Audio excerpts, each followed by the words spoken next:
নমস্কার বন্ধুরা, পিয়ালি হোম কিচেনে আপনাদের সবাইকে স্বাগত। সকালের জলখাবার বা হালকা ডিনারের জন্য মজাদার আর পুষ্টিকর কিছু চান? তাহলে আজকের রেসিপি আপনার জন্য। প্রথমেই একটা ফ্রাইং প্যান গরম করে তার মধ্যে 3 টেবিল স্পুন তেল গরম করে হাফ টিস্পুন সাদা জিরে দিয়ে দিয়েছি।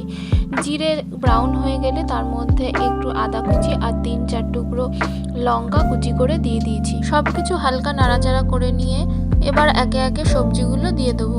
এখানে আমি গ্রেট করা গাজর দিয়ে দিয়েছি একটা। গাজরটা হালকা নাড়াচাড়া করে আমি একে একে বাকি সবজিগুলো এখানে দিয়ে দিচ্ছি। এখানে আমি চপড বিনস দিয়েছি কিছুটা এবং একটা ক্যাপসিকামও চপ করে দিয়ে দিয়েছি। সবজিগুলো 3-4 মিনিট ভালো করে একটু ভেজে নিয়ে আমি তার মধ্যে হাফ টিস্পুন লবণ দিয়ে দিয়েছি। এরপর আমি আগে থেকে কেটে রাখা পেঁয়াজটাও সবজির মধ্যে দিয়ে দিয়েছি। এরপর পুরো সবজিটা আমি ঢাকা দিয়ে 4-5 মিনিট মতো রান্না করে নেব। ঢাকনা খুলে আমি আগে থেকে সেদ্ধ করে রাখা দুটো আলু স্ম্যাশ করে সবজির মধ্যে দিয়ে দিলাম। সবজিটা একটু মাখো মাখো হয়ে আসলে আমি তার মধ্যে একটু ধনেপাতা কুচি আর একটু গরম মশলা দিয়ে নেড়ে চেড়ে সবজিটা আমি নামিয়ে নিয়েছি। সবজির পরোটা বানানোর জন্য প্রথমেই আমি একটা ডো তৈরি করে নিচ্ছি। এখানে আমি আটা দিয়ে একটা ডো তৈরি করে নিচ্ছি প্রথমে। তারপরে রুটির মতো একটা লেচি কেটে নিয়ে সেটাকে আমি প্রথমে অল্প করে একটু বেলে নিয়েছি, মানে ছোট আকৃতিতে গোল করে একটু বেলে নিয়েছি। তারপর তার মধ্যে আমি সবজির পুর ভরে তার মুখটাকে খুব সুন্দর করে আটকে দিয়েছি যাতে পুরটা বাইরে বেরিয়ে না যায়।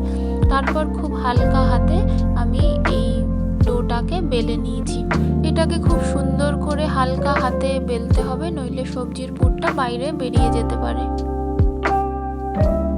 এরপর আমি একটা ফ্রাইং প্যান গরম করে তার মধ্যে 2 টেবিল স্পুন তেল দিয়ে আমি পরোটাকে উল্টে পাল্টে হালকা সোনালি রং করে ভেজে নিয়েছি। এরপর আমি চিলা বানানোর জন্য একটা ব্যাটার বানিয়ে নিচ্ছি। এখানে আমি 2 কাপ আটা, হাফ কাপ সুজি এবং সামান্য লবণ দিয়ে দিয়েছি।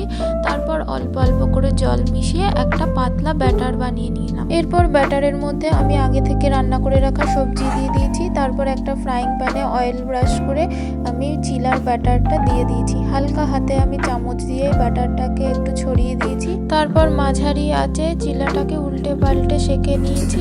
হালকা সোনালি রং হয়ে আসলেই চিলা একদম রেডি।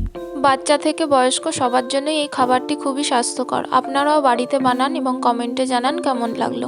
আর যদি কোনো নতুন রেসিপি জানতে চান আমাকে জানাতে ভুলবেন না।